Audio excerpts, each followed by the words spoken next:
passion or a caring conductor? Many faces are forgotten, but in the carriage were me and my friend. We were returning from school for the holidays. It was New Year's, balloons, glitter, tinsel. An ordinary carriage seemed more beautiful to us than it really was. Towards night we scattered our things, but could barely fall asleep. The conductor walked back and forth down the aisle, glowing with the festive spirit. She wasn't wearing a scarf, on her head was a white and scarlet cap. I noticed her outfit right away. Her skirt hugged her hips. Light blue. She's blonde.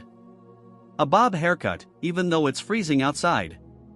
Dark tights, or maybe stockings. That mystery tormented me, completed her beauty. At the entrance to the carriage, one thought drilled into me. Curiosity flared up and wouldn't go away. Our eyes met. I realized, I want to be near her, get to know her better. It's not about her position. I think she's 35. A real woman. I see a woman in her prime. I've known women like her. Well-groomed. I was definitely caught. In our compartment, she paid us a lot of attention. There were people all around, but I was tormented by doubt. What if she's only like this because of her job? On a holiday, it's important to be respected. Or is it just work, serve coffee, tea? Only closer to midnight I realized she wants something. Blood rushed and I was drawn upward, but I pressed myself down with my leg and said, "Time to sleep."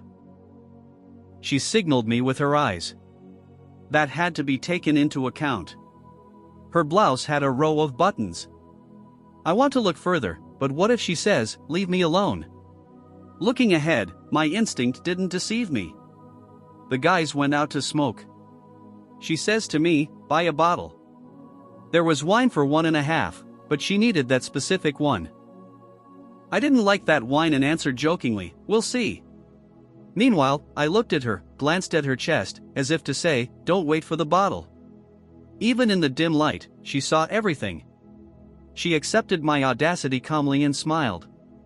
"Are you coming from school?" "Yes," I answered. Lipstick the color of dark cherry colored her lips. "You're very beautiful," I said.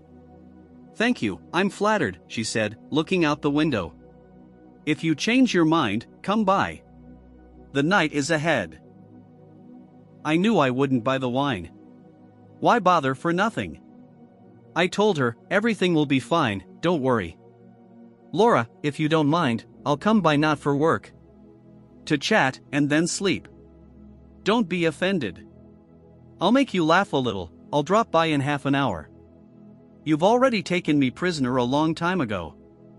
I was talking about passion and arousal. Yes, she's a bit older, but that only makes the embraces hotter. But then I thought, no, what's all this for? I was ready for rejection. I was overcome with shame, but she looked with a smile. Laura stood by the aisle, gripping the handrails, leaning over. Her left leg was bent and, for some reason, swaying. Black shoes. I thought, this adds passion. Looking around the carriage, I realized, my friends are coming back, and now I can't go to her. Come in an hour. It's a long way to go. There will be stations now, and then they won't find us for a long time. I'll show you my new things. She said goodbye and left. Holy crap, said Igor, nudging me. What did you talk about? She offered me a drink, I answered. We have no money, said Vadim. That's what I told her, I answered, yawned and immediately fell asleep. A little later I opened my eyes, someone is caressing me nearby. Another hand is under the blanket, touching my groin. Dream or reality? Very pleasant. That's what woke me up. She was standing low above me and beckoning with her finger. I got up, put on my slippers, grabbed my sweater. Everything inside me rose up, passion unstoppable. The elastic of my underwear was loose. The door to her compartment was ajar. Should I go back? But she called me, I'm not to blame. There's no way back to my friends. I went in. She was waiting and closed the door. Sit down. I went behind her back, folded down the top bunk. "Did you really fall asleep?" she asked with a smile. "Yes, it just happened, I'm an idiot," I said. The table was free. Good for conversation. "Will you take a sip of wine?" I couldn't refuse. She poured into 2 glasses.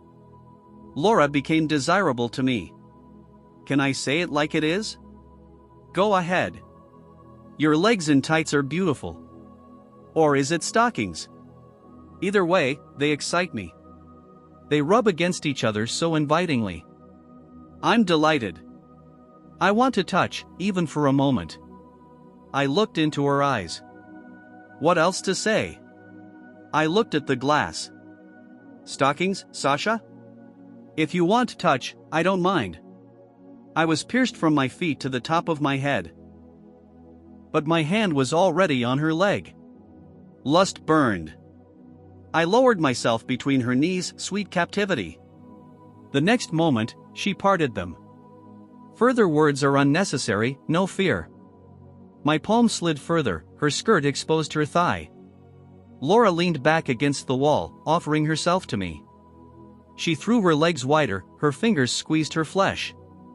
Everything inside me burst into flames. First, I felt the lace of the stockings. Then bare skin. With my middle finger I slid, she was wet. You're so hot, my mouth is dry, I have no strength. I whispered a couple of words. You be ready too. Your words make me shiver. My greed grew. I switched hands, one on her knee, the other on her breast. I squeezed hard. Laura wanted to pull away. I took her nipple into my mouth. That's where the pleasure begins. A C-cup in my mouth. I almost took the other one. Sasha, softer. God, are you hungry? I don't care about that. To the rhythm of the wheels, the wind of passion carried us away. The heater was hot. Her legs on my shoulders. All night long, there were sounds, crossings, way stations, the desirable conductor. The night ended with a theft, my seed was taken all, to the last drop. Did I expect this? Hardly.